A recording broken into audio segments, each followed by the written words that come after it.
తెలంగాణ రాష్ట్ర ప్రభుత్వం రైతు రుణమాఫీ 2 లక్షల వరకు చేసిందని రైతాంగానికి ప్రజలకు తెలియజేస్తూ ఉన్నారు. కానీ రైతులకు రుణమాఫీ అనేది ఒక 40% మాత్రమే అయింది.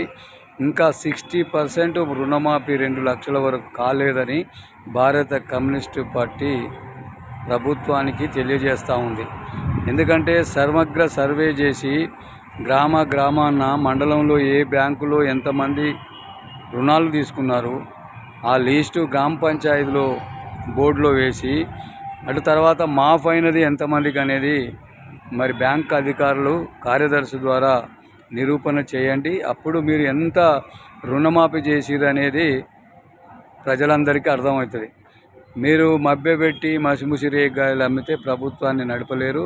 ప్రజలు చాలా డిజిటల్ యుగంలో ఉన్నారు కాబట్టి ప్రతి ఒక్కరూ చైతన్యవంతులు. అందులో భారత కమ్యూనిస్టు పార్టీ ప్రజల పక్షాన ప్రభుత్వానికి తెలియజేస్తూ చేయని పనులను నిలదీస్తూ పోరాటం వైపు మలిపే బాధ్యత భారత కమ్యూనిస్టు పార్టీదని తెలియజేస్తూ ప్రజలందరికీ నమస్కారాలు.